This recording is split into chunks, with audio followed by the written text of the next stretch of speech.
Hey everybody, I'm Robert Tomlinson, the commissioner of the USA eBaseball Power League, welcoming you to our Week 2 Roundup and Week 3 Roundtable of the USA eBaseball Power League. I am joined by our esteemed Roundtable guests. We have Compass, we have John's Copyright, we have Slimefall. How are you doing today, gentlemen? I'm good. How are you, Dish? Oh, I'm doing fantastic. Nice. That's doing good. I'm doing pretty good. I'm doing good after what I got done this week. I mean, we'll talk a little bit about that, but I'm feeling real good. Oh yeah, we'll definitely be talking about the Space City Comets and what's been going on with them lately. A little bit of controversy in the community, a little bit of split opinions on the subject. Some good series around here in week 2 as well. Some good finishes. Oh yeah, some fantastic games this week. What were your overall thoughts, just real briefly, on the week that was in week 2? From the games that we had, we saw a lot of just great talent. We saw a lot of talented players show off just how great they are. I think we saw YG today show off how great he is. Of course, John was showing off his hitting prowess and a couple of his games, and Greg was showing his prowess and contact hitting both in their series. That was one of the best series. Kangang, we'll talk about his record in a little bit, but his series, he showed a lot. He showed that he's already at the top. Oh boy, that's going to be very fun. Anything that y'all got? I got what was it? Yeah, so what was it? We got that Shadow coming into his own right now. Got 2 out of the 3 in the series. Kangang showing dominance. YG still having his groove from last year. What was it? MC Scales taking over that series as well with the contact hits. What else? Oh yeah, my series. I love that series. Battle of the Bay. Me versus Greg. We'll be talking about that here in just a little Be some bias. Oh yeah. Oh man. A lot of good stuff. And we can't forget about Slime's week 2 that happened early. We can't forget about game. Oh yeah, we're there now. We're there now. Game 1. Talk about game 1, Slime. I don't want to talk about that. No, it's tough. Game 1, just shoot. What happened game 1? bloop, bloop, bloop. You want me to say the score on here? Yeah, go ahead. Well, what happened game 1? Yeah, let's go ahead and show it on the screen right now, shall we? Let's just show everybody. Let's just scroll over here real quick. Yeah, there it is, right there. Okay. Now you see that. That was in fact, we'll zoom it in just a little bit more so the people in the back can see it. This one right here. Man. See, my pitching staff just wasn't doing nothing that day. They couldn't pitch. My hitters were not feeling good. See, that was basically a throwaway game. We had to throw that one away. Yeah. It was over before it even started technically. Yeah. Game 2 and 3 is where we ramped everything up right there. Yeah, a lot closer that time. And, there are a lot of people that were saying, Slime lost the locker room after game 1, but then they go out and respond with that 4-0 victory in game 2. Yeah, we almost lost. Yeah, we almost lost it back there. Everybody was all pretty much upset. I mean, Keo, he didn't look too happy with how things went. I just told everybody, look, that's game 1. Just suck it up. We got 2 more games left. We got this. Wow, what we took game 2. Yeah. Yeah, exactly. Way to get your guys back into it. They hit home runs the next game too. Yeah. I mean, Coach Slime is already making a case for Coach of the Year right here at the round table. Give him the award. Yep, give him the Coach of the Year award there. They were feeling good after game 2. Yeah, then game 3, their hearts was racing. We was fighting our hardest out there. Alrighty, so let's go ahead and talk about the week that was in week number 2. We started off a little bit with that, with the North Shore Honu Purple Hurricanes series that actually happened during week 1 because one of our players, Zumikaku, had to do a little bit of traveling there a little bit. He's having some fun in Japan right now. He's going to be back around week 4 or so with a couple of big matchups. We'll talk about those in a little bit. You know what? There's a lot of souvenirs I could have brought back from Japan when I went last year, but a couple of them got lost in the mail, which sucks. Darn. No! I know. That sucks. Yeah. But either way, let's go ahead and let's go ahead and start at the top of the list. First of all, we had a little bit of a postponement of one of the series that was supposed to be scheduled for week 2. DC Delegates and X Long X had to be postponed due to some personal matters with regards to one of the players. So that series will be played at a date to be determined. So, with that being said, let's move on to our next game, which is the Battle of the Bay. This was one of the series of the week, if not the series of the week. Bay Area Rockets, Subarctic Narwhals. Look at how close these games were, gentlemen. I mean, this had to be one of the best series early on so far this year. Crazy series. Yeah, love crazy. playing in it, man. Like, Greg is a great pitcher, too. I knew that coming in, like, he had, like, full-on ownage against me for the past, like, tournaments that we played with the community. Wheel of Destiny, the one that you hosted, and then also the one that he hosted as well, the extravaganza that had to be cut short due to the EPL season. So I wanted to make sure that I wanted to get back at him. I jumped at him in first game, made sure, shut out. Awesome. I never hit that many home. I keep hitting home runs. I don't know how I am doing it, but it's fun. They're all solo shots too, so I was pretty impressed. That's a lot. Welcome to the realm of dingers, John. Welcome. Yep. I have more already this year than I did last year, so it's really crazy how that worked out. Series really impressed me. I was driving home during the middle of game 1, so I had to throw it up on the aux cord and throw it up on my phone and listen, and all I heard was it just being smashed out. Whoa! Bomb!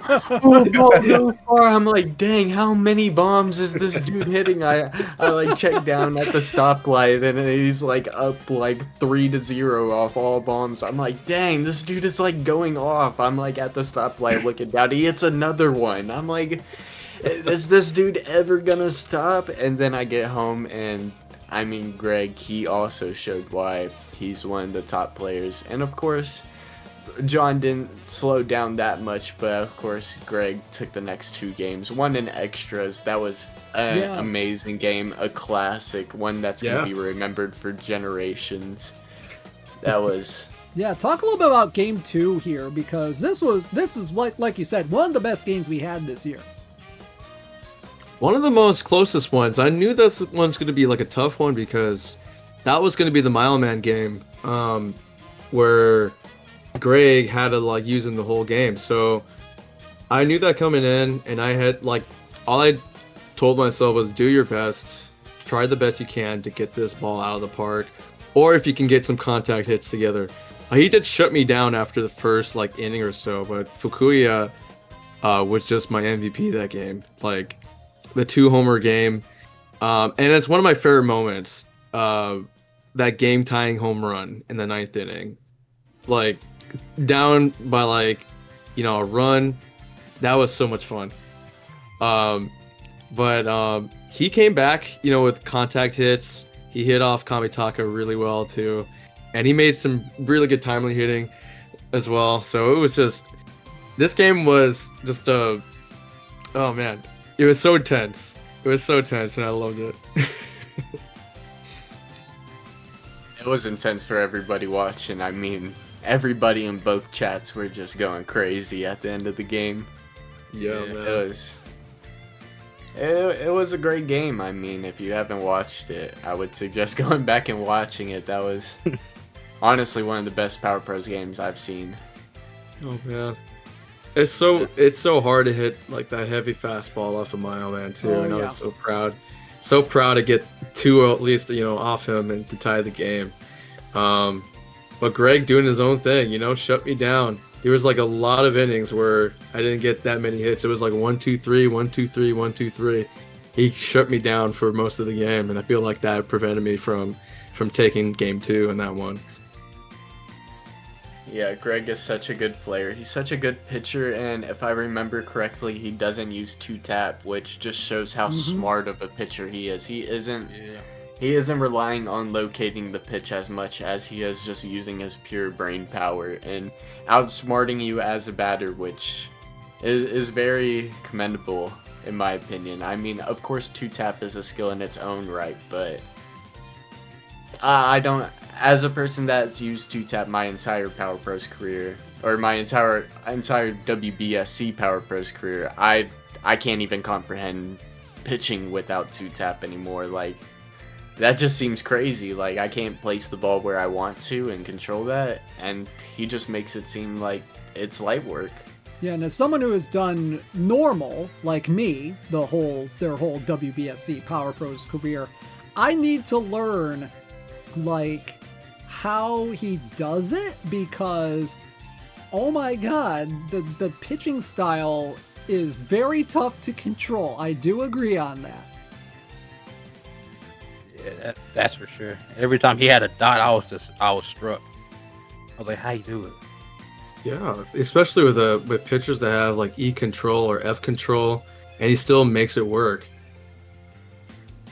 It's crazy how he keeps doing it. He gets away with it. Mile Man isn't somebody that you particularly expect to see from somebody that doesn't use two-tap with that E control, but I mean, it hasn't given him any problems yet. I know that it gave Penguin, or Daigo gave Penguin some problems last year, which is pretty comparable. F control, E control. Both the same thing. Of course, Daigo has that meatball, so that adds in that extra factor in right there. But still, the fact that Penguin had such a tough time using Daigo, but so far Greg is using Mile Man very well. I mean, John got 2 runs off him, but I mean, Mile Man still, I think he has 2 wins on the season. I'm not sure about that. That would have to be checked. But so far, he's done very well for him so far, and I haven't heard any complaints from Greg. Yeah. That's great to hear. I mean, Daigo is a very, very tough pitcher to control, and especially, with like not using two-tap or anything like that, it's very, very tough.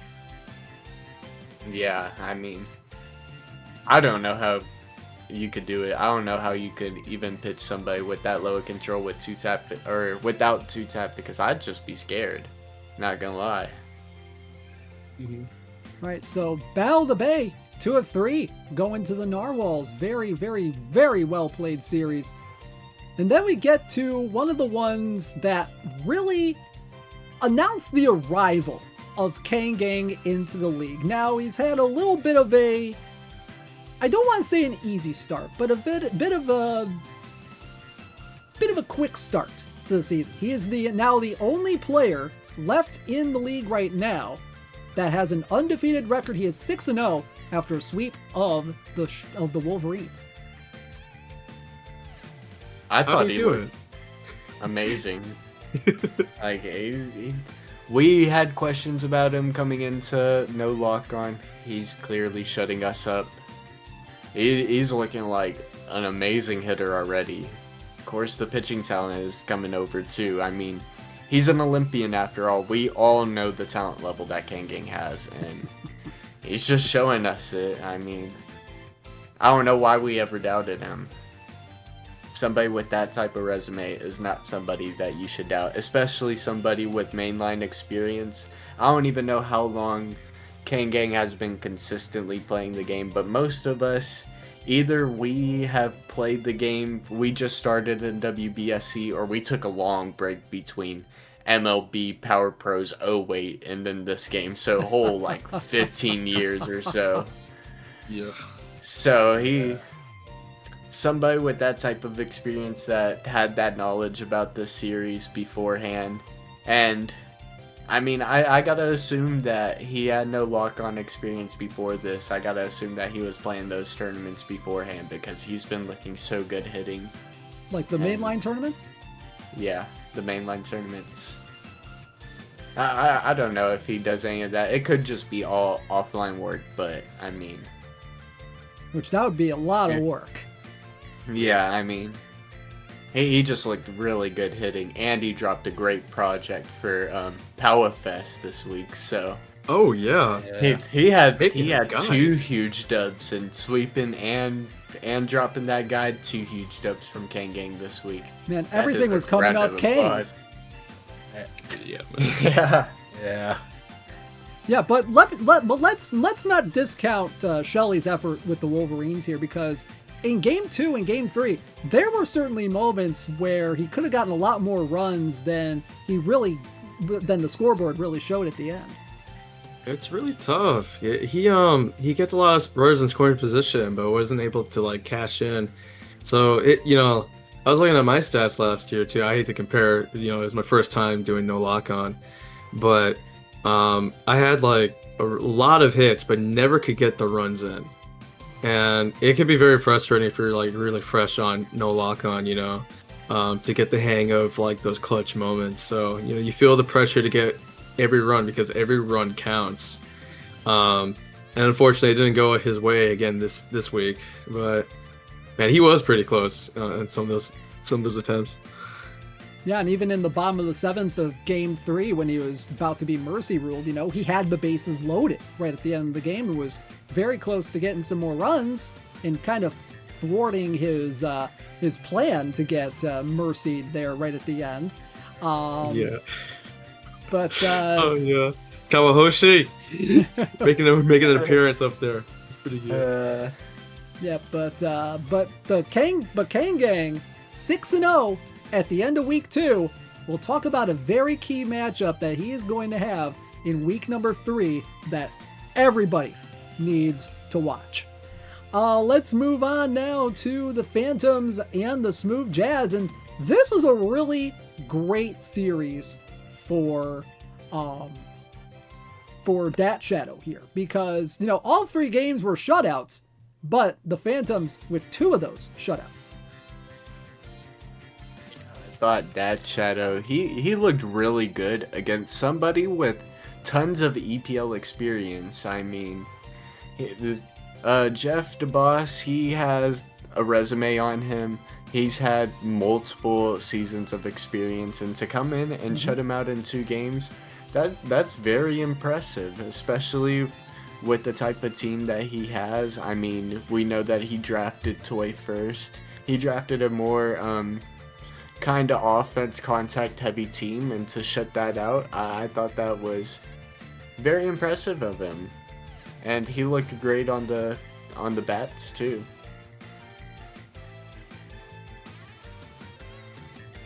Starting to see here, Dat Shadow with Haitani and Otani on the same team. Is that correct? I do Yeah. believe, Oh I do my believe goodness. So, yeah, That's first Otani over. and Haitani right there. Yep, he's got them both.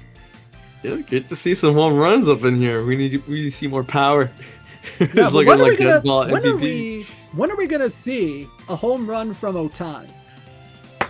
Ooh, has to come by pretty soon. It's No gotta- pressure though. Do it whenever you can.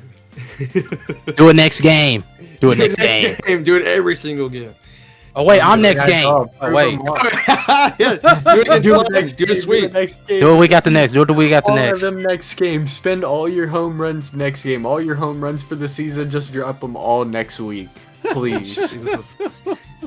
God. Damn. Oh man, what a series Oh, boy. though, But the Smooth Jazz in Game 1 did take a 2-0 victory, and what was a very good pitching performance by him as well. Yeah, I'm seeing through here the stats too. Like, he had a lot of hits, but couldn't get the runs in, during those times. So like the bat is there. The bat is there. Just cashing in. It's just a hard part of the game. Yep, and like a lot of EPL games, it all comes down to hitting with runners in scoring position, especially in those pressure situations, especially since, no lock-on is a really tough setting to hit on.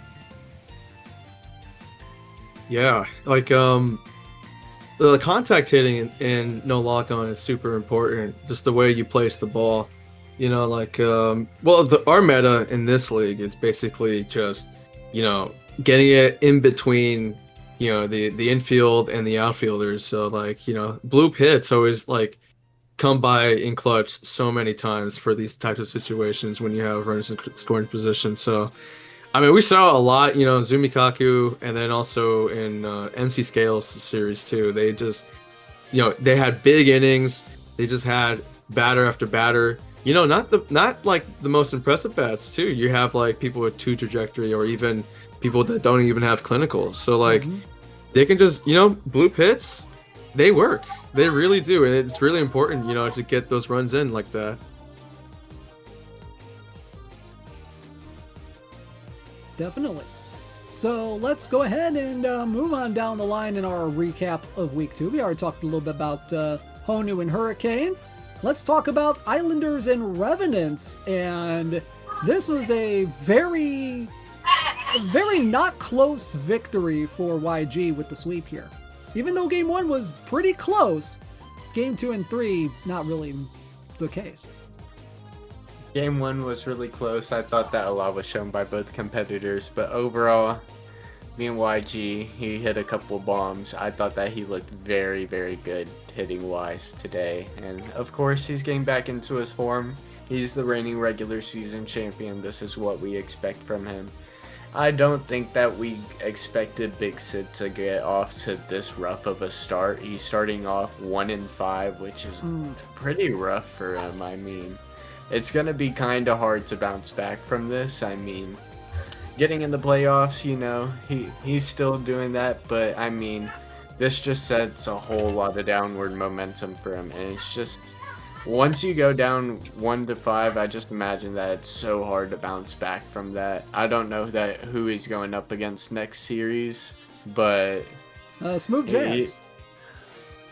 Yeah, he's going to have to do something next week to get momentum back on his side, but yeah, that's gonna be a big series for Big Sid, I feel, because you don't really want to go 1-8 to really start your first nine games of the season.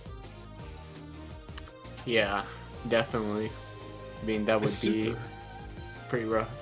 It's so hard to come back, even with your morale too. I remember being in that position last year, feeling very defeated that only had 3 wins in the first 3 or 4 series, and it was just dang, what can I do, to get things back going? So, good luck for Sid though. I mean, this series, it was just the mistakes. Honestly, it was just the home runs that really made the difference in these games. It was a 3-run home run, game 3. And that was in the first inning.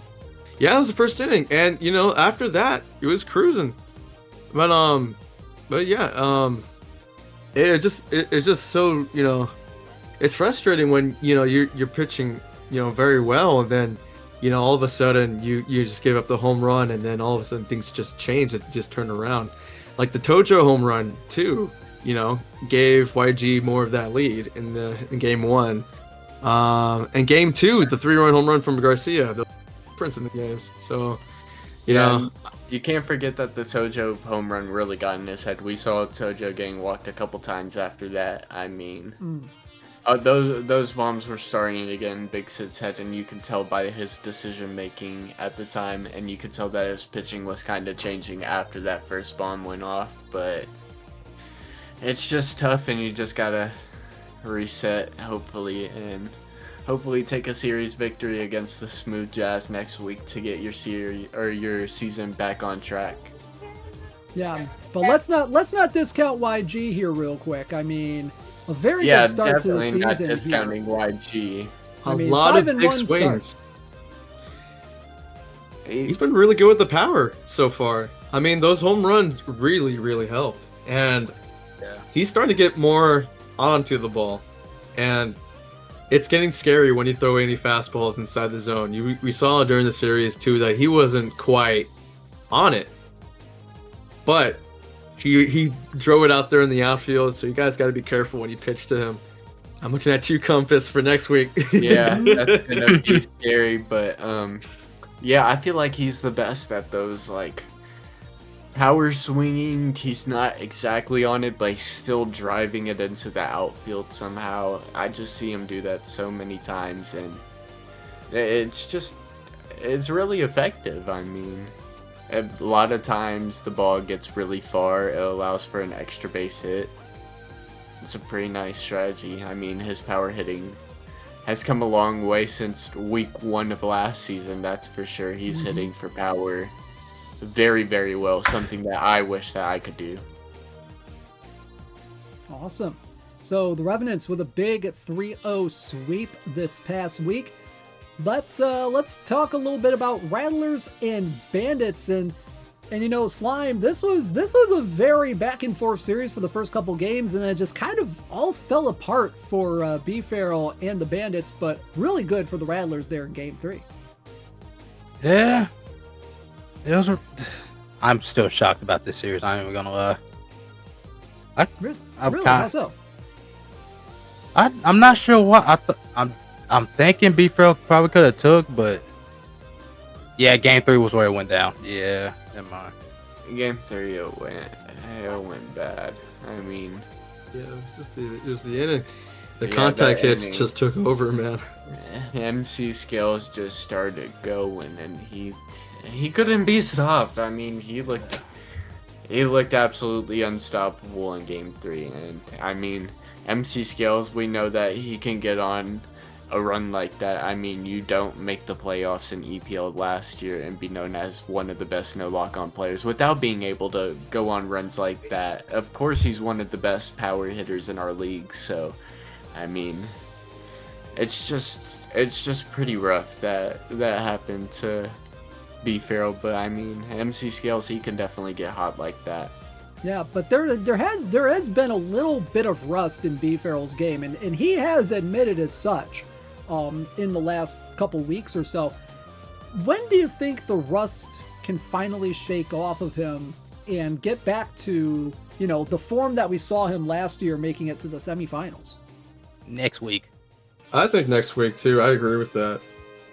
Man, oh wait, he's gonna be facing against Zumi. Well, it's gonna really That's gonna be a good next week. series. That's gonna be a good series, you know. It's gonna come off either during game 1. Yeah, and that's gonna be played in week 4 when Zumi comes back. So he's gonna have another week to think about it too. I think the bat's still there though. We saw some home runs in the second game. Horisugi, Sendo, and Vanguard. It's all solo home runs. All no doubters too. That was crazy. So we still see some of the power is still there. You got a really big threat, man. And Horisugi is a very underrated bat too. Good DH, definitely. But we see him in the outfield. But yeah, man, good bat. Definitely. So Rattlers taking 2 of 3. You know, MC Scales, you know, with that big contact inning in the 3rd inning in game 3 that propelled him to the victory. Big 3-2 victory in game 1. Bandits did get a win in game 2 there, so there is still something there for B Farrell. It's gonna be interesting to see how he does when he faces off with Zumikaku in week 4 once they are both ready to go. Our final matchup that had been played at the time of recording is Compass's series against the Sassy Squatches in Brando Scotty. It was a clean sweep, but man, oh man, there were a couple of very close games there in games 2 and 3. Oh, it was a very sweaty series for myself. Games 2 and 3. Yeah. Especially game 2, I did not think was going to go that my way. A lot of mistakes on my end, especially with who I chose to throw out to pitch. We'll speak on who was pitching that game that I chose to throw for too long. And who was that pitcher, Compass? Maybe somebody that I might have traded for this week. Yeah, let's talk a little bit before we go any further about the trade that occurred earlier this week, and that was between the Space City Comets, and X Long X. Take a look at the trade here, and this was the graphic that was put together by the competitors in the Discord. Comets receiving DJB78, Oma Asa, Haruki Warabi, and Akiko Yabeta from X Long X, with the Comets giving up Reibu, Rei Tosudo, Kosei Mine, very good second baseman, and Armored Meru Naito, who is a very sneaky, powerful first baseman. Let's talk about this trade here a little bit, because this really factored into the series quite a lot.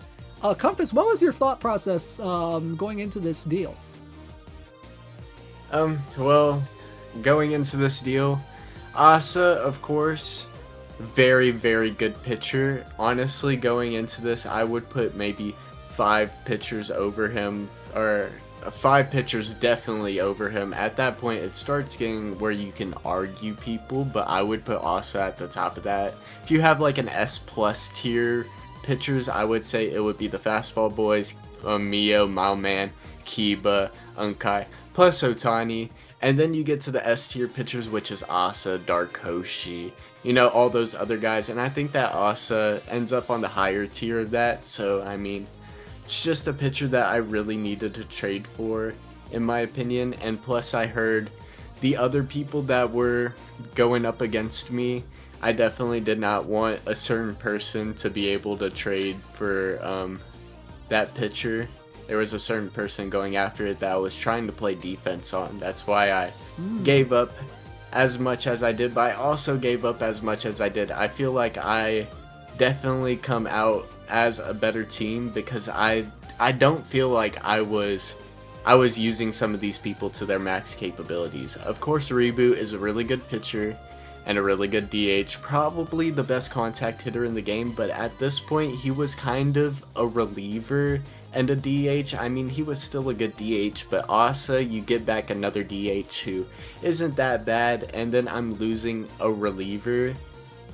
Pseudo was a starter for me. I love Pseudo. Pseudo throws so fast, but after what we've seen, the practice that we've seen people go through, are trying to go up against fastest Myojin, fastest Daigo Getsu. The power hitting that we've seen, especially off of fastballs from players like Slimefall, players like John, players like YG, the contact hitting that we've seen off players like that, I feel like I need a player like Asa is not somebody that you can pass up on.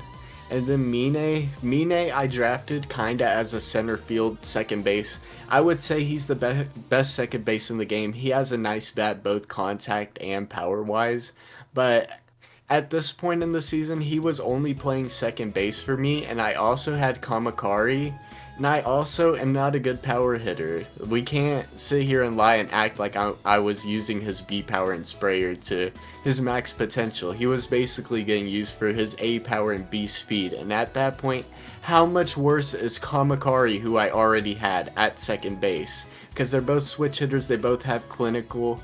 Kamakari probably has better perks just for contact hitting. He doesn't have that power ability, but I wasn't using that on Mine. Of course, I lose out on that Glover and slide a bit of defense, but I mean, when you're getting somebody like Asa, it's just so much value, and I feel like my lineup still looks really good right now, even with giving up so many players.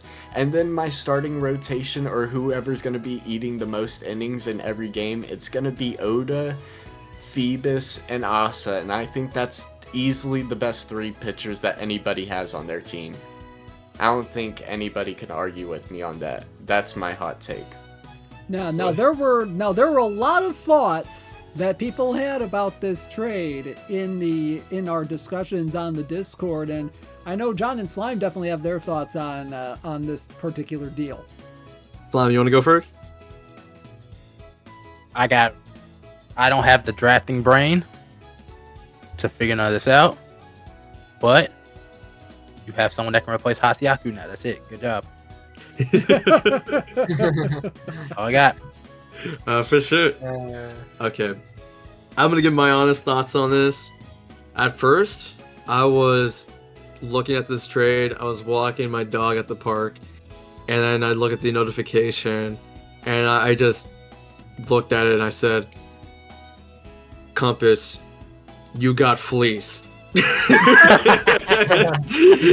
what I thought. Those were my initial thoughts on that one.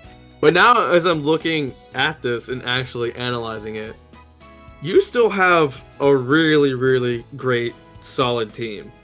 Plus, you got another ace on your team as well, because you have Phoebus, Asa. That's the big two right there. And they both have scary bats, too, that you can use.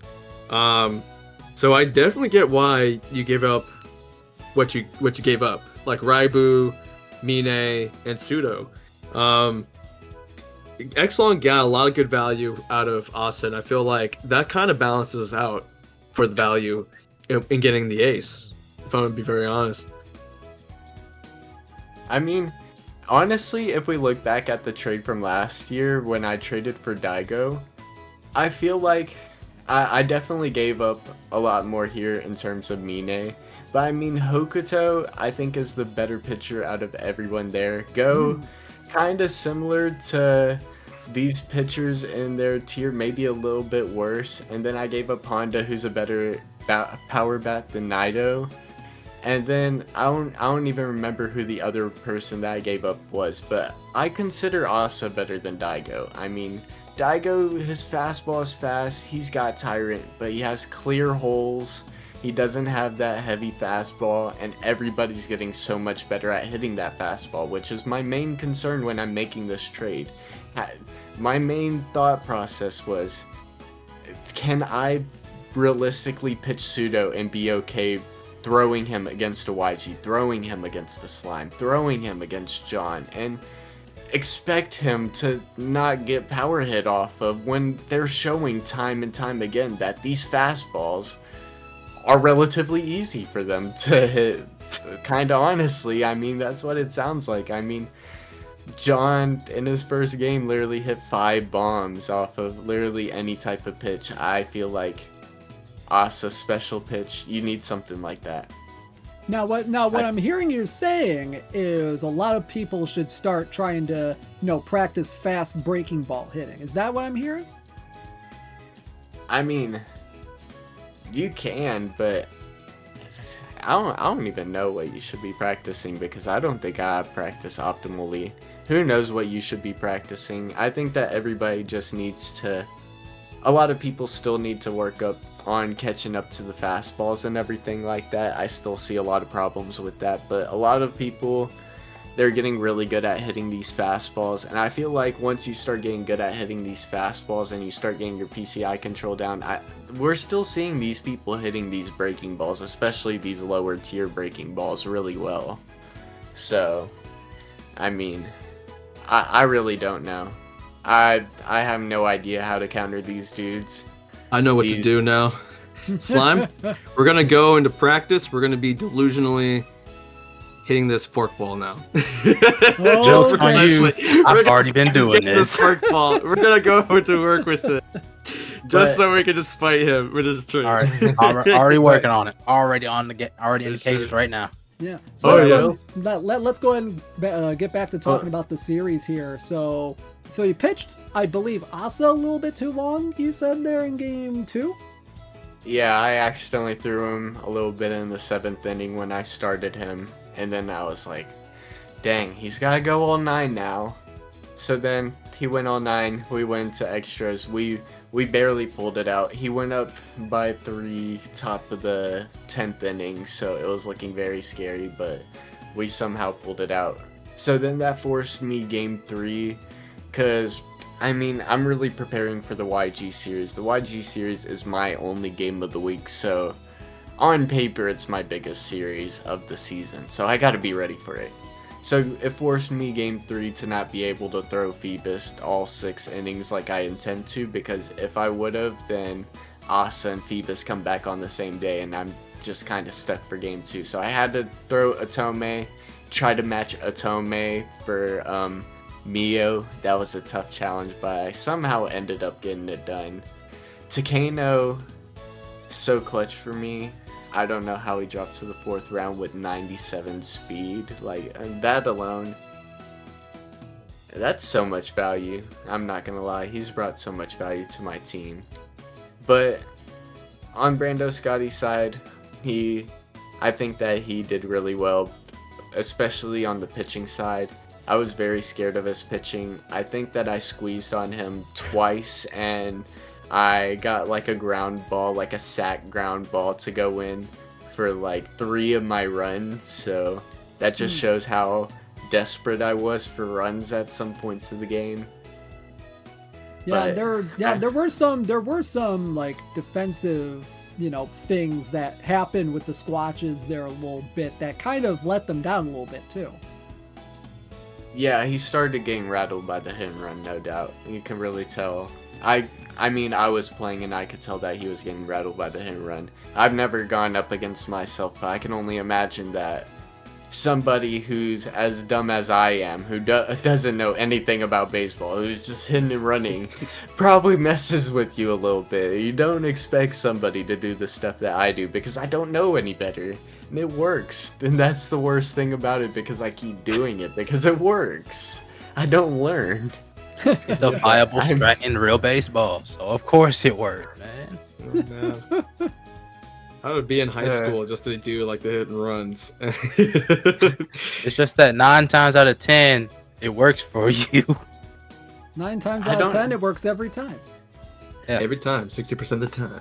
I don't know. I guess I'm just like, I feel like I hit and run a lot of the time successfully because I'm able to guess when somebody is throwing a strike compared to a ball. I don't know. I feel like a lot of people, they try not to have patterns at where they locate it, but this is kind of spilling the sauce here, but they have patterns of when they're throwing strikes and balls. Like, they'll throw a first pitch ball, a second pitch strike, third pitch ball, fourth pitch ball, next pitch strike. That's what they'll try to do, and of course they'll mess it up a little bit, mistiming it, but that's generally what they're doing, even if it's at different spots. So you kind of know what pitches you should be looking to swing at. So with that being said, we have our new standings as of the near the end of week 2. Obviously, we're still waiting on the Chicago Curve and Humongous Melonhead series to wrap up as of our recording session here. But as you can see, we have the Kane Kings at the top of the list at 6-0, followed by the Space City Comets and Ghost Town Revenants at 5-1. Space City Comets just in second place on run differential. Then you have the Bay Area Rockets, North Shore Honu, Purple Hurricanes, and Subarctic Narwhals all at 4-2, followed by the Phantoms at 3-3. You have X-Long X at 2-1 right now with 3 games played. We'll see him hopefully in the near future get that series against Hokovy in. Then we got the Rattlers, Smooth Jazz, Sassy Squatches, and Philadelphia Bandits at 2-4. We have the Boricua Islanders at 1-5, the Wolverines at 0-6. Then you have the Curve at 1-2, the Melonheads at 0-3, and the Delegates at 1-2. So, thoughts on the standings after our second week of play? I'll just say this. I think that the biggest surprise to me right now is that Dat Shadow right now, I mean, of course, we're only in week 2, but he's right now 8th seed in the playoffs. He's right there in the playoff race. First season in EPL, coming in, no lock-on experience, and he's already 3-3, which, I mean, that just shows a lot of promise. Also, I want to point out that all the land competitors are at the top of the leaderboard, minus Zumi. If we just take him out, Slimefall, you ruined it. I'm sorry. Wow. But, I mean, like, all these people that are at the top, I mean, they're so good, and I could see all these people making the playoffs. All these people in the top 8, Dat Shadow and up, are playoff contenders. X-Long, X-Long is everyone probably Jeff DeBoss and up is a playoff contender, and I don't even know if Brando Scotti could be a playoff contender. And then after, there's some sneaky people that got to turn around their season, like Big Sid, B. Farrell. Let's see if B. Farrell can shake off the rust, and Big Sid could get back from, going up against YG, which is always a tough ask. But I think that we're already seeing the standings form out to what we could potentially see down the line, plus a little bit of changes, of course. We're only in week 2, but I don't think there's too many surprises. Man, what I'm thinking is that the middle of the pack right here, and maybe near the end, is going to be chaos. It's just going to be a huge mess. I feel like most of these matchups right here, down the line in the middle of the year, is going to shape up the end of this playoff race. I feel like some of these teams that are 2 and 4, even 1 and 5 too, can even make a push for the playoffs here. So maybe some of us in the bottom part, maybe not as safe. We might see people run away with the regular season championship, but it's gonna be still pretty tough. You still gotta win games. There might be some surprises, I feel like. So I still think this is up for grabs. I feel like 7th or 8th, 7th, 6th place still up for grabs. You just never know what's gonna happen, especially for this whole season, how it's gonna turn out. Definitely, we still got so many more weeks left. But I mean, these top 8 dudes. I mean, Dat Shadow's a little bit surprising. It's like, I have a hard time seeing any of these dudes not making the playoffs at this point. And then you got MC Scales and B. Farrell, and I can't expect them not missing the playoffs. And there's so many good teams, and there's so many sleepers that could come in and take these people's spots. I mean, you can't sleep on people like Exlon, Jeff DeBoss, Brando Scotti. Hokovy hasn't played his game this week yet, so we got to see how that turns out for him. I mean, there's a whole lot of competition, and the playoffs are going to be a scary race, not to mention being the regular season champion. That's going to be a crazy race. I mean, who's it going to be this year, man? I mean, realistically, anybody with 2 wins is really in the race, and I mean, Dat Shadow, you can't count him out. Exlon, you can't count him out based on their records right now. I mean, you can't really count out anybody this early on in the season, but some people are already stacking up the wins early on. I mean, we've seen Kang at the very top with 6 wins. He hasn't lost yet. It's going to be hard to try to beat out him or somebody like YG that already is 5-1. Yeah. Somebody like Zumi who might be out for revenge. I mean, any of these dudes. I mean, y'all too could come out and start killing it. Who knows? I mean, should be a whole lot of fun to watch the rest of the season. Oh yeah, good matchups too, by the way, coming up. Yep, we'll talk about those in a second. Slime, what are your thoughts on the standings here? Kang's at the top. We gotta fix that. We gotta fix that. You gotta make sure he goes just a little bit. Yeah, we gotta knock him down a little bit. We gotta knock him down a little bit. Knock him down each week by week, right?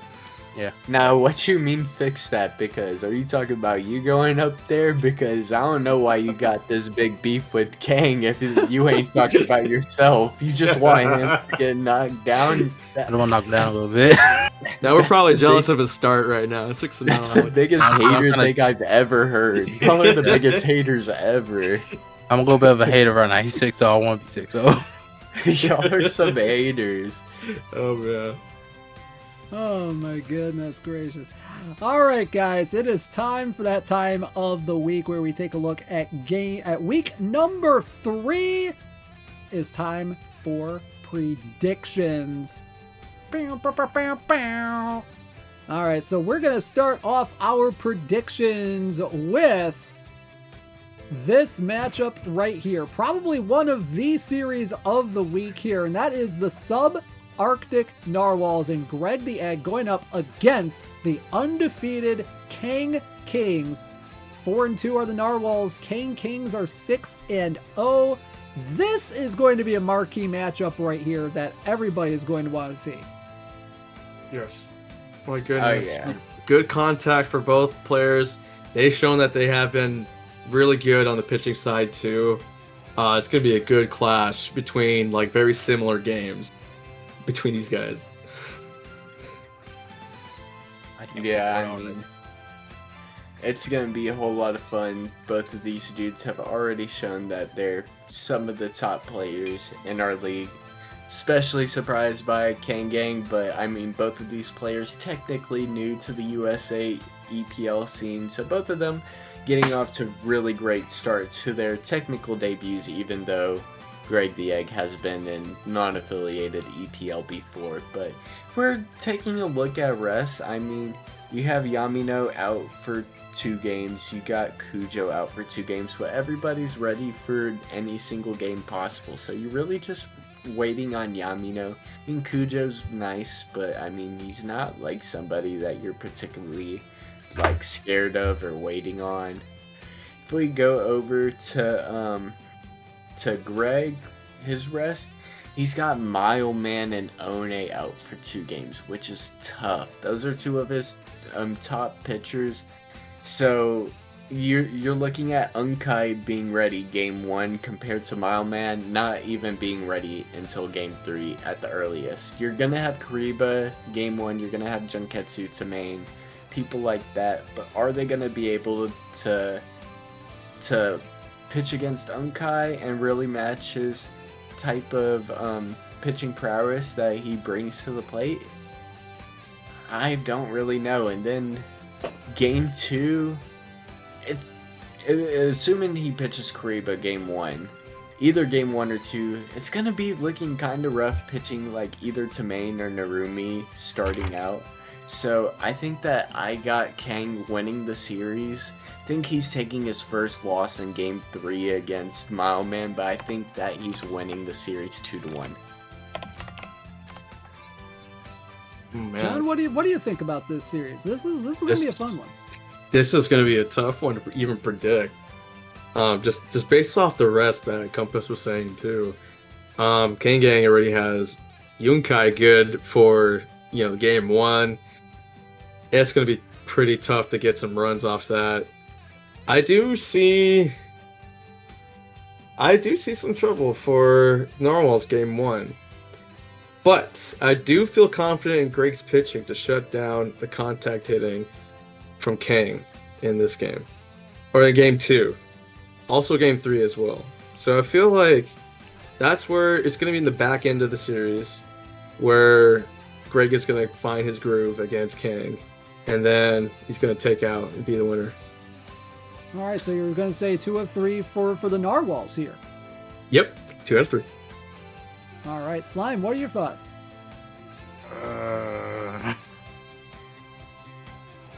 I don't know, because this is going to be a good game. And they both explained it. I don't want to repeat what they said. It's just... Ooh, this is tough. You know what? 2 out of 3 for the Narwhals just because I'm a hater. Against the Kings. The biggest hater. All right, so 2 of 3 for the Narwhals is Slime's prediction. 2 of 3 for the Narwhals is John's prediction. Compass going 2 of 3 for the Kang Kings. This is going to be a very fun series. I am looking forward to seeing that 100%. Real quick, let's back up a little bit and let's talk a little bit about the Bandits and Honu matchup, which is going to be happening in week 4 due to scheduling issues with both gentlemen. Bandits coming off a very tough start. Honu, they're going to be coming off a couple of weeks off due to vacation here. So whose rust is going to be the better rust is the big question here. This is tough. Alright, so we look at B. Farrell's pitching. He's only waiting on Shinogi and Erikai for 1 game each. He pretty much has his whole pitching staff, most of his main guys ready. we look at Zumikaku. He's waiting on Kirill for 2 games. He's waiting on Taiji Simon for a game.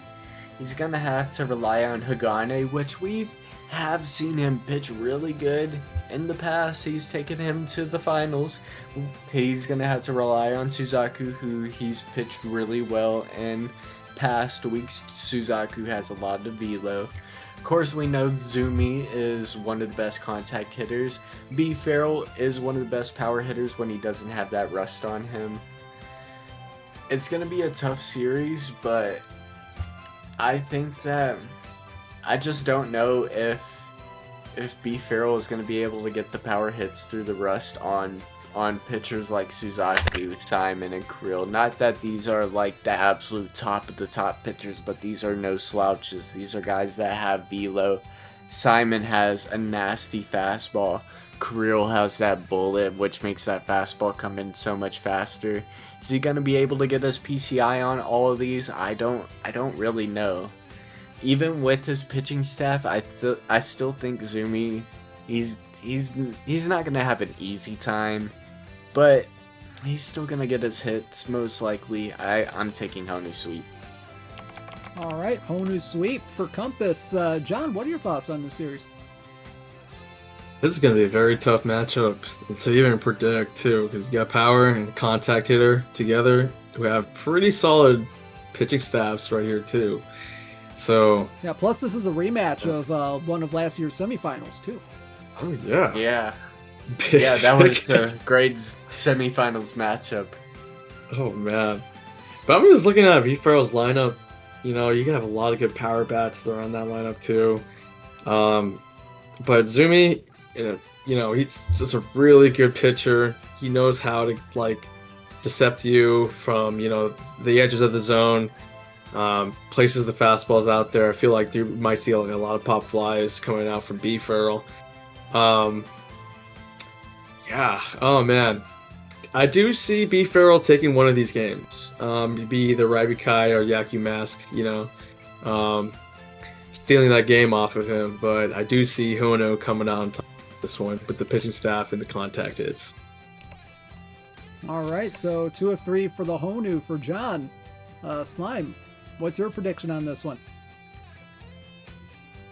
I'm gonna be different. Give me 2 out of 3 for the Bandits. I feel like B. Farrell can get that rust off just in time. Plus, he's a power hitter. I like the cut of his jib.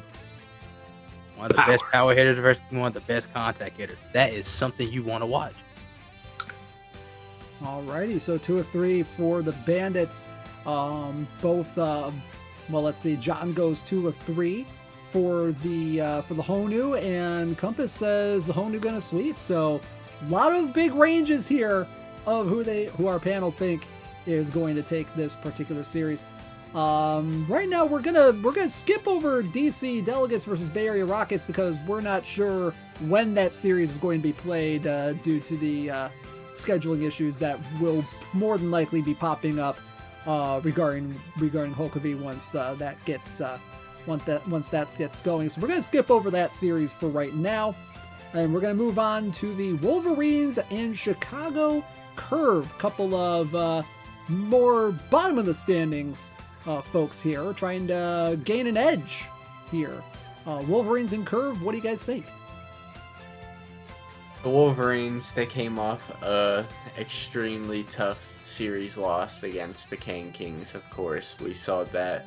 His rest looking pretty decent. I mean, you got people out for a game or 2 games, but there's no game where you don't have somebody. In game 1, you have Dark Hoshi ready. In game 2, you have Kagurazaka ready. In game 3, you have the good Hokuto ready. So it's not like people are, it's like mismatch rest where he doesn't have a plan out. There's a clear plan out.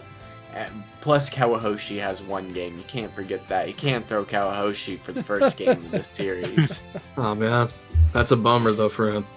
Rip. Yeah, Kawahoshi is one of the better players. But I mean, the Chicago Curve, we haven't seen him play this week. He's playing the Humongous Melonheads, but just from my series, he did look really good in my opinion, especially pitching wise. can't say who is gonna rest, but I would assume that it's gonna stay relatively the same with the way that his pitching pattern was. Oda's gonna pitch game 2, Daigugetsu's gonna pitch game 3, but everybody's gonna be ready for the rest of the games. I don't know. This is gonna be a tough matchup to predict. Shelly is coming off a couple rough weeks, but his staff is probably better just on paper than Clutch's. Maybe Daigugetsu is the only one that really matches. I mean, Onishi with goggles is really nice too, not to say that he isn't, but Shelly's staff is star-studded, not gonna lie, but is he gonna be able to knock off what just happened to him last week? I don't really know. I think that the Curve are gonna win 2-3. Alrighty. John, what's your assessment of this series here? What are you looking for? What I'm looking for is just the pitching matchups right here. And I do see Shelly does have an advantage, starting Dark Hoshi the first game, and then Kagurazaka going the second game as well. And some good options on the bullpen too. Shirayama, it's Nakayama too out there, who did pretty good, against Kang. And then the Curve right here. Let me see their rest. Daiko is going to be out for the 2 games, so we're not going to see much action until, the third game. But the staff looks to be all right. I don't think it's until the second game, where things are going to start, coming to his favor with Oda on the mound. And he's got, Onishi with goggles too. So you got bullet, fastball. So I could probably throw off Shelly too off his game.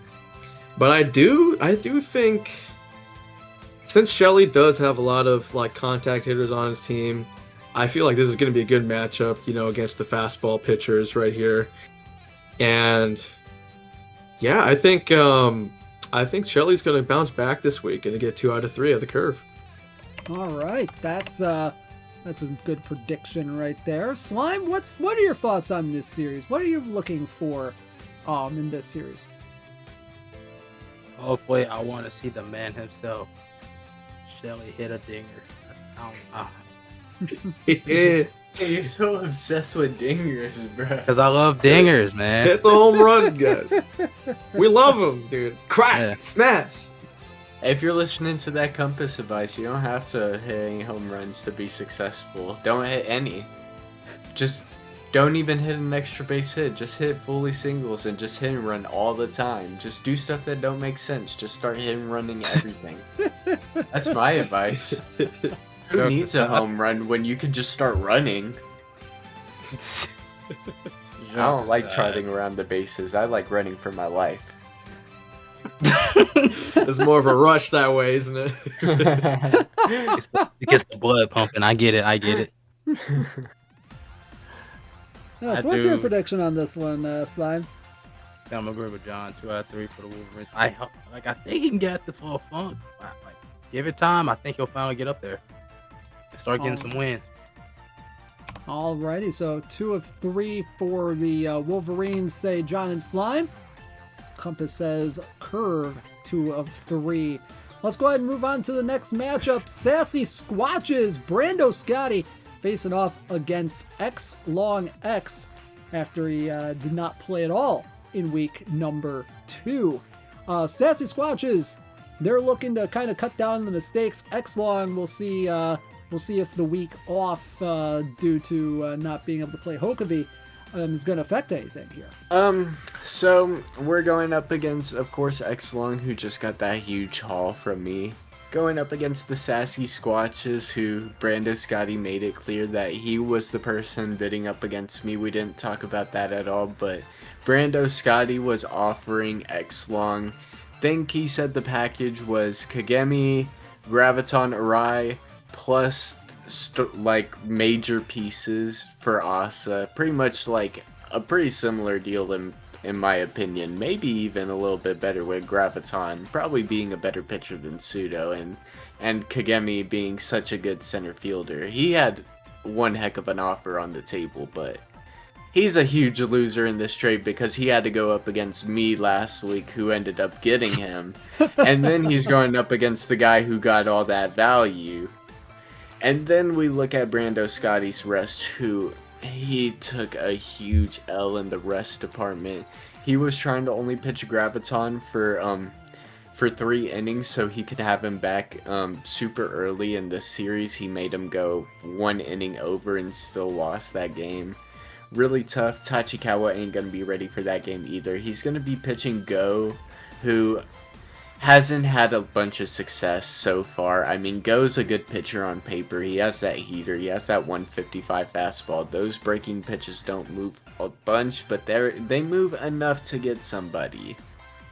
But he's a tough pitcher to make work sometimes. He can be liable to getting hit off of. Graviton comes back game 2, but the big story of this series is Mio isn't even going to be playing, which, I mean, if he made that trade, he told me that he had a clause that he would not pitch Asa in that series. That would be the clause, but I mean, the clause fits through with Mio anyway. He ain't going to be able to pitch any of his stars against X-Long, so it works out for X-Long just fine.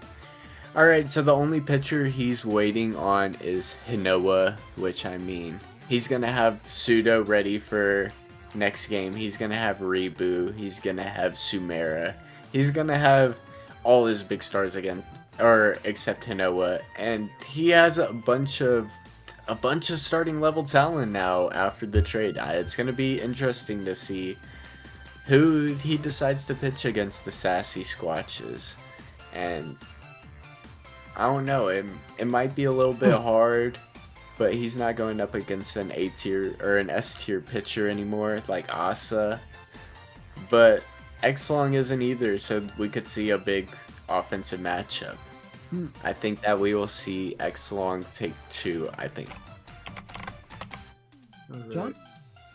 Alright, I'm still thinking about this matchups right here. So This matchup is hard. If I'm not confused, so we're going to be skipping that week, right? For week Yes. 2? For X-Long's week. Okay. For his rest. Dang. So I'm looking at the rest and everything. I'm looking at the haul that X-Long got from Compass's trade. It's an even scarier lineup, I feel like. Because, you have Mine that's added onto the lineup along with Sayeki. You also have Kurosaki. Shohei Boo is also in the lineup too. I think this is Rebu as a DH. I mean, scariest contact hitter in the game, in my opinion. Got surgical. Oh my goodness, yeah, this is a stacked lineup. It's gonna be pretty tough. I feel like since Brando doesn't have Myojin this time around, he's gonna have to rely on Graviton Arai, for some appearances in the second or third game. So, shoot. Another tough one because again the rest is not in Brando's favor right here. Say Go, Amagi. Amagi's a pretty good option too, for pitching.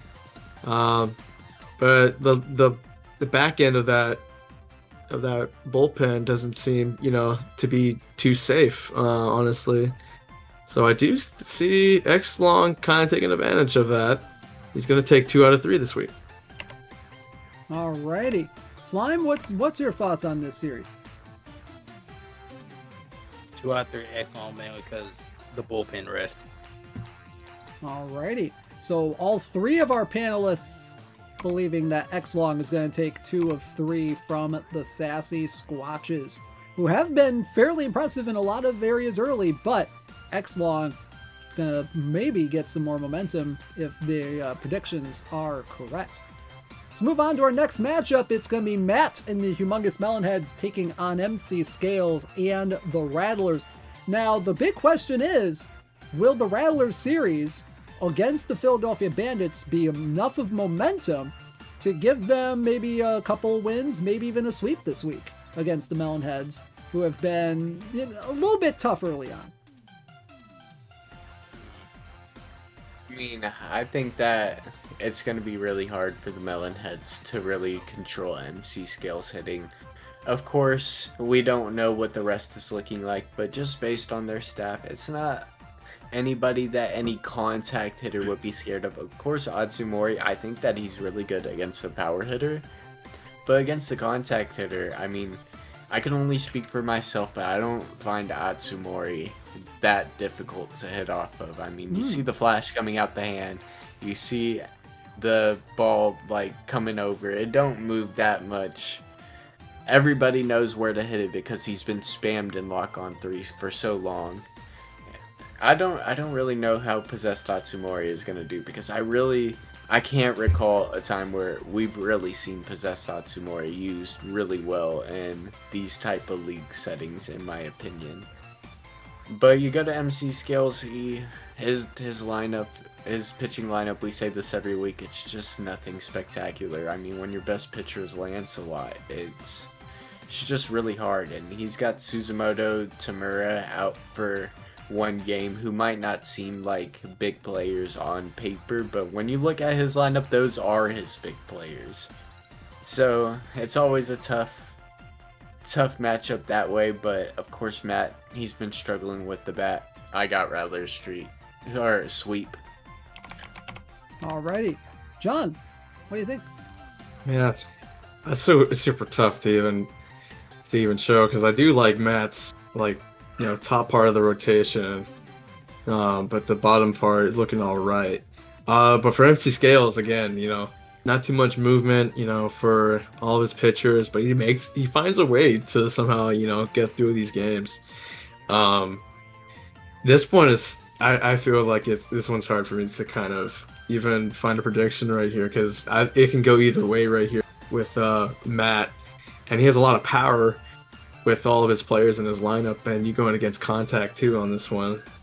So what I'm thinking, yeah,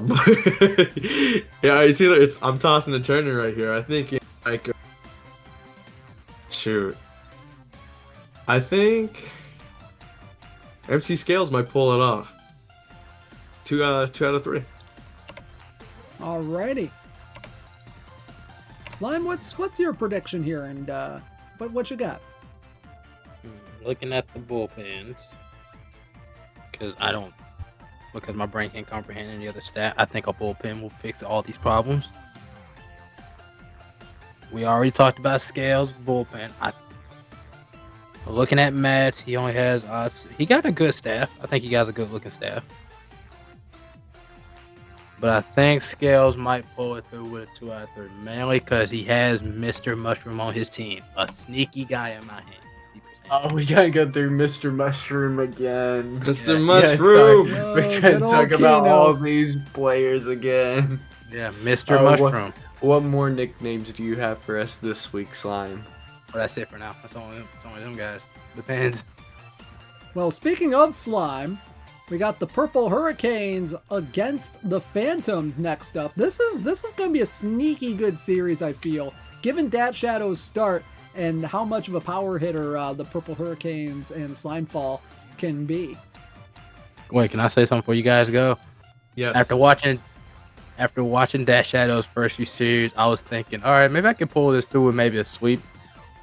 Now, in my head, I'm thinking this can actually go either way now. Because he's pretty good at hitting. Like, he started locking in. I have Phantom Sweep easily. Like, Phantom Sweep. every single game is like 2 inning at most Mercy Rule. Let's be real here.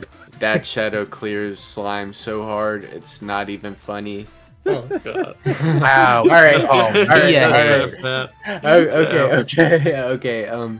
So we look at that Shadow's rest. He has a super scary rotation. Of course, Otani's gonna be ready for game 1. It's gonna be so hard for Slime to get off of.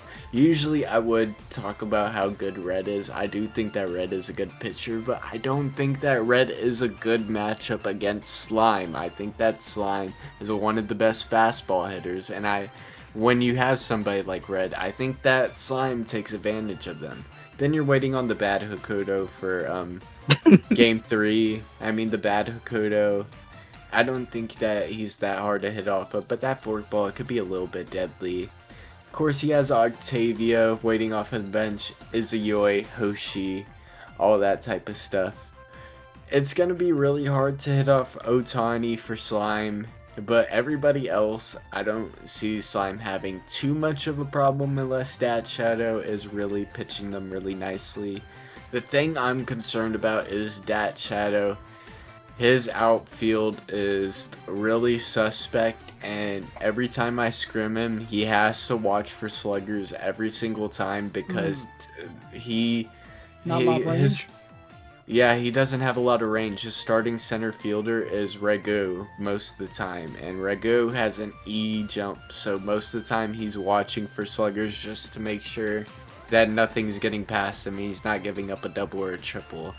That really hurts, but against somebody like Slime who doesn't contact it and who's not taking advantage of the bloops, it could work out. Now, if you look at Slime's rest, he's waiting on Suzukaze until at least Game 3, and Alex until at least Game 3. Izutsu is waiting till Game 2. He's only going to have Sakurazawa ready in terms of starting pitchers, and Aznable is not who you want to pitch. And then Hayakawa is alright, Hamasaka is okay, but he's going to be waiting on a lot of pitchers.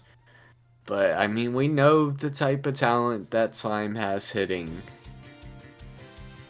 This is so tough because I really don't know. I think that I got Slime winning games 2 and 3. I got Shohei Ohtani winning the Phantoms game 1. All right, John. What do you think? I had to agree with everything Compass said. Yeah, I feel, the game 1 is going to be the hardest part. And then I think the Hurricanes kind of go through game 2 and game 3. But it's going to be a good battle, I feel like. This is going to be back and forth. With a lot of power. We see a lot of power in both of these lineups too. I'm really looking forward to seeing how Dat Shadow does with using Big Swing this time around. And we'll see how Slime does, against this outfield too. Either if it's gonna, some balls might drop or, he gets some blue hits here and there, with some of his other B contact 2 trajectory guys. So it's gonna be fun to see actually. I'm looking forward to this one. Slime to get any blue pits? I've never seen Slime get a blue pit in my life. I don't. No, he wants to get some dingers though.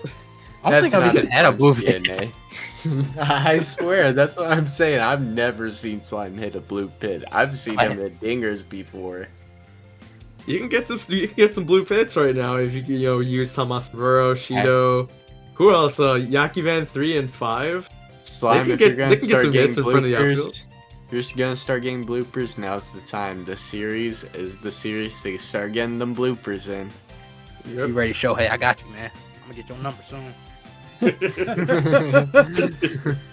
All right. Any other thoughts on this one, Slime? I know you can't really make a prediction since you're going to be playing in this one, but any other thoughts on this series? They're not wrong. Game 1 is going to be the toughest one for me. Yeah, we're not wrong. These games aren't making it past 2 innings, and Slime's getting swept. We ain't wrong about that. Yeah, we can change our predictions. Man, Compass, you're more of a hate. You're more of a hater than me, boy. Kang, what's wrong, man? You've been hating on me for the past 2 weeks. I That's think true. that I have every right to hate on you.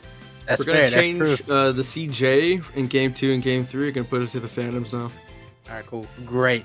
So, what was I thinking? I'm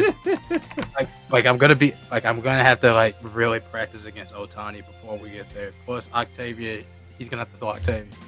If anything, my goal is to either make him use Octavia for more than 1 inning, just to probably get her to not pitch for a while.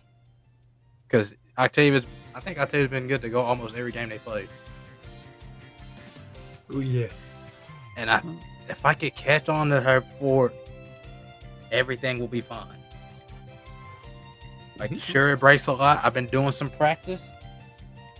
The bigger the PCI, the better chance of hitting one out the box in the fairgrounds. Oh yeah. That's what I've been practicing. That's what I've been doing in the cage, just throwing them low out the zone and seeing if I can even make contact. As long as I can do that, we are fine. Alrighty. So let's go ahead and get to our next to last matchup that we're going to be predicting. That is the Boricua Islanders and Big Sid taking on Jeff DeBoss and the Smooth Jazz. The Islanders are looking for this to be a bit of a get right series for them. Smooth Jazz looking to get out of that 2-4 start that they are in and try and make a run at the middle of the table here. Compass, what are your thoughts on this series, and what do you think is going to happen? This is a tough matchup because, of course, we know that the Boricua Islanders and Big Sid are coming off pretty rough stretch of games. Of course, he dropped the series against Brando Scotti and then got swept by YG, so he's trying to bounce his season back. If we look at his rest, he's got Aoba and Bucha ready for game 1. He's waiting on Majuro until game 2. Anuki's gonna pitch game 3 probably, but he's got people ready in terms of his rest. The Smooth Jazz been looking pretty good. We saw them lose their series against the Phantoms last week. They got shut out in 2 of those games, but in game 1 they did look pretty good. If we look at Jeff DeBoss's rest, he has most of his people almost ready. Fukumizu and Roddy are going to be ready for game 2, not going to be ready for game 1, and Onishi with no goggles is going to be ready for game 3. But of course we know that the Smooth Jazz's butter is not in their pitching staff, more as their extreme outfield that has so much range that literally you cannot hit a ball out into the Smooth Jazz's outfielders without it getting caught with Black, Demai Wong, Toy all out there. That's where they're. That's really their no pitching. fly zone out there. Yeah, it's really a no-fly zone. All those dudes have so much range and they just cover so much area. But it's going to be really hard to get some offense. I see this being a huge defensive battle just in their own ways. Boricua Islanders going to do the defensive battle through their work on the mound. The Smooth Jazz are going to do it through their work in that outfield, that just amazing outfield. I can't say more about that outfield, but it's going to be a tough series. I think that I got Jeff DeBoss winning 2 out of 3. All right, John, what are your thoughts on this one? Yeah, it's going to be a tough one because, Big Sid does get a lot of contact hits, and that outfield is going to be pretty hard, to hit on, with Jeff DeBoss's outfield. So, But I do like the matchups here. I mean, I feel like, Big Sid can use some power. And I've definitely seen it come from him before, especially in our scrimmages too. So, and I do like his pitching staff a lot more than Jeff's. And I feel like with Big Sid, he's going to test the patience of Jeff right here. I think Boricua Islanders going to get 2 out of 3 in this one. Alrighty. Slime, you're kind of our tiebreaker here. What do you think? I'm thinking the Islanders for a 3. I think Sid's gonna break out this time. I think he's gonna get out of this funk right here. All right. Well, we'll see if Big Sid can get out of that funk. 2 of 3 for the Islanders, say both John and Slime. Compass says Jazz 2 of 3. All right, now let's get to our game of the week, our matchup of the week, and that is YG versus Compass, Ghost Town Revenants, and Space City Comets. Now, Compass, you can't predict this one since you're playing in this game, but what are your thoughts on this series, and what's going to be the key to this series for either team? Well, of course, if you've been keeping up with Power Pros eSports for any amount of time, you know that me and YG have faced off countless amount of times in every single scenario, every single major event, USA EPL regular season playoffs, 2023 USA finals, USA Finals 2024, Premier 12, everything we just face off against each other in. So we are very familiar with each other's game. We are very big rivals in each other's eyes. At least in my eyes, he's a big rival. I can't speak for him and how he feels about me, but it's going to be a hard series. Last year, he took 2 out of 3, including a huge, 3-game mercy rule. It's going to be really hard, but, I mean, this is the type of games that I made this trade for. This trade that we talked about earlier. I mean, did I really trust Pseudo going up against YG? I trust Pseudo a lot more than other people, but not like I would trust an Asa. Definitely not like I would trust an Asa. Alrighty. So, John, what are your thoughts on this series? Who do you think's going to take this? All right, might be the same as Slime. Clean sweep. YG. YG's going to take over. Going to hit home runs. This is going to be a good series, man. Because you got, both of these teams have top-tier pitchers. Asa, Phoebus, and you got Doe and Allen. If I can see the rest right here for YG, Allen's not going to be there until the last game. Doe's not going to be there until the middle of the series. So I feel like that first game, YG is going to have some trouble against the contact hits that Compass brings out. And then, let me see, on Compass's rest right here. I would like to say that Oda isn't in the rest, but he's ready for game 1. Just saying. Oh, yeah. Yeah. Oh, my goodness. That's a big part of my rotation right there. He's another good pitcher, too. Shoot. These are going to be 2 good games. Or 3 good games, I should say. My goodness.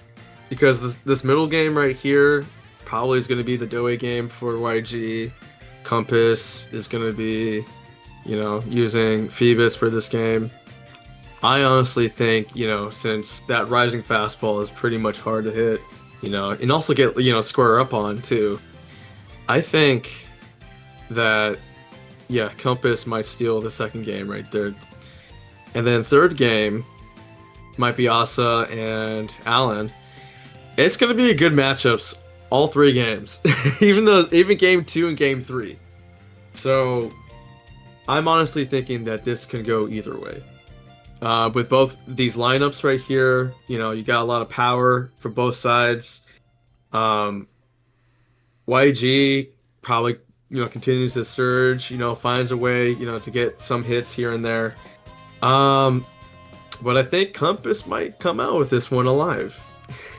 But just barely. 2 out of 3. All right. Slime, what do you think? Oh, that's a maniacal laugh right there. No, that's not good. Clean sweep for the Revenants just because I'm a hater. There we go. Just because I'm a hater. I mean, that ain't even a bad prediction either. It's YG. YG can clean sweep anybody. Let's be real here. Yeah. I'm not one to doubt. I'm realistic. I know that YG has the talent to sweep anybody in this league. I know that I'm not bulletproof from that. So, that's a good prediction. All right, folks. Well, some really interesting predictions here. John saying that Compass is going to take 2 of 3. Slime is saying a clean sweep for YG, quote unquote, just to be a hater. We'll see. We'll see how that is going to go throughout the rest of week number 3, guys.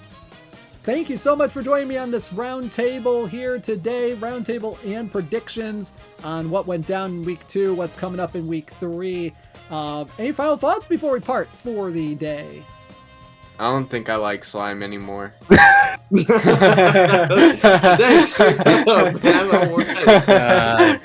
Okay, we got some haters in this roundtable too. Wait until we bring YG next time if we can. No, I think that this week is gonna be a whole lot of fun. There's gonna be a whole lot of fun matchups this week, and I can't wait. I mean, I can't wait for my own matchup. This is my only game of the week, so of course I got to be excited for it. I'm only given one chance to be in the spotlight this year, so hopefully I can take advantage of it. I'm excited about that. Oh, But yeah. all the other matchups, they should be great, especially that Purple Hurricanes Phantoms matchup. I'm excited for that one. Greg versus Kang. That's That Greg one's gonna be versus Kang is going to Greg be good Kang. too. Yes, X-Long Sassy Squatch is the pitcher duel, I feel like. I mean, Mhm. B. Farrell and North Shore Hanuzumi, I mean, even though we're going to have to wait a week on that, that's probably... This We're getting contact versus power. two semifinals matchups this week, which is going to be a whole lot of fun. Both of those are going to be must-watch. Oh yeah. Never stop hating. Never stop hitting. Never stop hating. All right, guys. Well, thank you so much, John, Compass, and Slime for joining us again on the Roundtable discussion. We'll do this again next week, folks. Guys, if you like what you saw, drop a like, drop a comment. Who do you think is right? Who do you think is wrong with these predictions here? All that good stuff. Drop a like, drop a comment, drop a subscription as well. We're gonna hopefully have some more stuff like this coming up this season. Hopefully we can get some highlight reels out once I get time to really, sit down and edit stuff. But either way you look at it, we got a lot of content coming up with the league in the coming weeks here. So definitely drop a subscription if you have not already. It's gonna be a fun rest of the season, especially here in week 3. Guys, thank you so much for tuning in today. For everybody on our roundtable, I've been Robert Tomlinson, the commissioner of the USA eBaseball Power League, signing out. Take care, everybody.